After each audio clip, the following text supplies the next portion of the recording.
Hi guys, this is David Pakman. He's a progressive YouTuber and he's taking a call from a concerned voter about how to convince Bernie Sanders supporters to vote for Joe Biden in November. Hi, David. This is Sam from Texas. Hey, Sam, what's up?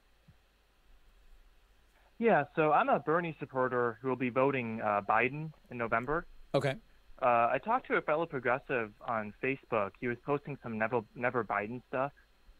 And thankfully, I'm a viewer of your show and a member, because I used some of the arguments about how you brought up how Biden is more helpful to the progressive movement. And he actually said he was warming up to that idea, but he brought up something really interesting that I think you could have a good perspective on. He said he can't vote Biden because of his past policies and how a lot of his previous votes in the Senate sort of contradict the current platform or his appeal to progressive values. Right. And he said that a lot of like his past policies are like what got us Trump. So I guess as like people who want to convince Never Biden people to vote for Biden, how do we convince them? Like, how do we help them reconcile that? Listen, it's that a matter of contradiction? this is simply a matter of do you want to win and do you want to reduce harm by getting Trump out? Trump. And I agree 100% here. So finally, we have somebody who's taking a pragmatic approach to this. Do you want to reduce harm? That should be the driving goal of voting for Joe Biden.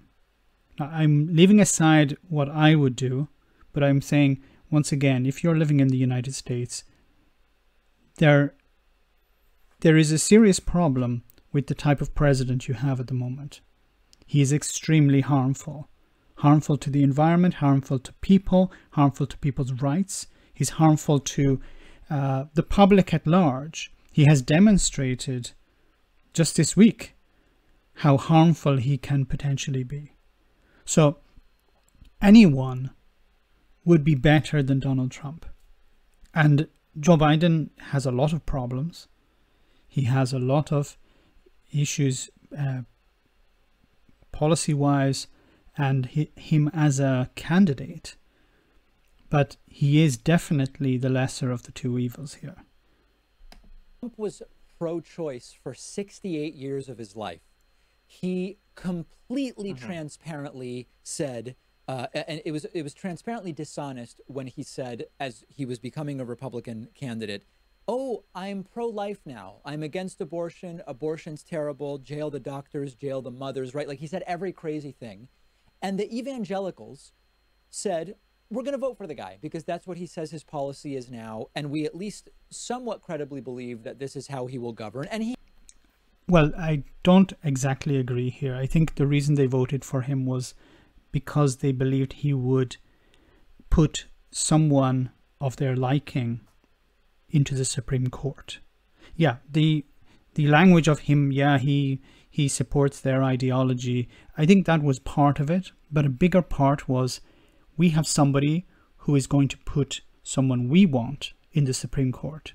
So once the election is over, when Donald Trump has left office, we still have the most important power in the country, and that's the Supreme Court, because they're the ones who decide future laws. They'll decide if it's possible to, and if it's going to be the case of overturning Roe v. Wade, which is a very important ruling on the issue of abortion. He has. Donald Trump spoke to the, the March for Life or whatever, and whatever the case may be. With Biden, the policies are more complex than simply are you for or against abortion. There is no question that Joe Biden in the 80s and 90s was running a more conservative platform as senator than he is espousing for 2020. But this is just this is how things work. People don't have, there's this idea that has become popularized with Bernie Sanders that if you have the same idea for 40 years, the same position for 40 years, it's objectively better.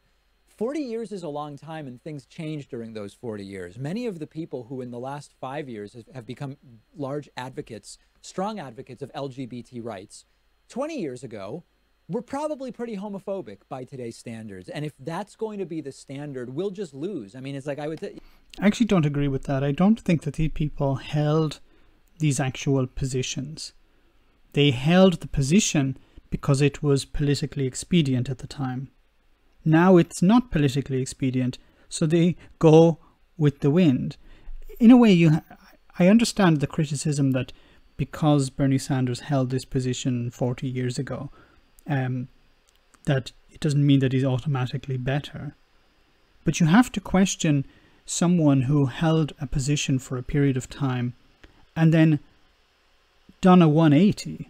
Now, if they had a road to Damascus change, or if they had spent time with a particular community and shown that they had, realized personally that their position was wrong, I can understand that. But these are politicians we're talking about. They're opportunists. So you can't just defend the fact that, well, some people held some bad opinions 20 years ago and now they're holding good opinions. Then we should just forget about that. We're just going to lose if that's the case. Is Biden going to do everything he claims he's going to do? Of course not. Just like Bernie wouldn't be able to, just like Trump hasn't been able to. So and that's a very important point. You have to judge the incumbent, because you can't judge Joe Biden on what he's going to do, because you don't know what he's going to do. You don't even know who his VP is at the moment. You don't know the layout of his cabinet. You don't know what policies he's going to push. The policies that he talks about before the election are different to the policies he would attempt to enact after the election. So, but you do know what Donald Trump is doing. You have had 4 years of Trumpism, so you know what that's about. We don't know what Joe Biden is going to do because we haven't any experience of Joe Biden as president. Now, I know he was vice president, but that's a completely different position to hold. You can't judge Joe Biden completely. I'm not saying that you can't judge him at all, but you can't judge him on a position of president when he wasn't the president.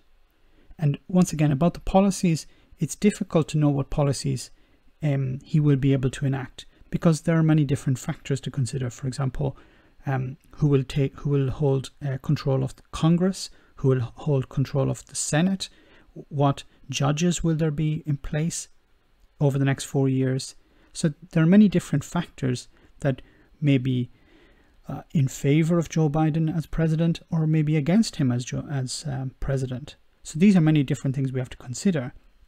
But you do know what Donald Trump is doing. So once again, I have to reinforce this point. The election is a referendum in a way on the current president. Do you want the current president to continue doing the things he's doing, or do you not? It's not really important who the other person is. But that seems like a very poor reason that Biden's policies have changed. Therefore, we want Trump to win. It seems crazy to me. Yeah, no, I 100% agree. And I also tried bringing up to him that I think Biden will keep people around him that'll kind of, like, I think the people that Biden will keep around him are going to have, or be pushing for those progressive values. And I also tried explaining how, AOC or someone like that, or progressive, has a better chance of meeting with Biden to discuss policy than they do with me. I don't agree with this. I don't understand why you would go down that road. Joe Biden will enact policy that is friendly to the system. He's not going to enact policies because somebody young came along and said, you should try to do this. No, he's not going to do that. Or if he does, it would be extremely watered down. It's like the video I made the other day. The system decides, and Joe Biden is part of the system, so he's not going to disrupt the system. He'll make a few tinkering at the edges, but that's as far as it will go. And this hope that progressives have that they can influence the administration, I see it extremely limited. Joe Biden, I have a feeling, will be pretty much like what Hillary Clinton would have been or what Barack Obama was. I don't think it's going to be that much different. And the message to progressives will be on a cultural level, but definitely not on an economic one. Meeting with Trump to discuss policy. You know what I mean? Of course. In a Biden presidency, the AOC wing at least will get a voice and a hearing. They might be ignored 98% of the time, but with Trump in the White House, they don't even get a hearing. They have zero voice. You're absolutely right, Sam. And in fact, Trump campaigns on actively hating those values. That's right. So it's just such a ridiculous position, in my opinion. Sam, you're not falling for it, which I think is good. Okay, that's all I really have to say on that. Also, the video is over. But it's interesting, the idea that progressives feel that they would have a voice in the Biden administration. More of a voice than in the Trump, of course. But I really do believe that they're hoping for something that's not really going to transpire. But let me know in the comments, guys, if you agree or disagree with me, or if you agree more with David Pakman. I'd like to hear your comments. Thanks a lot.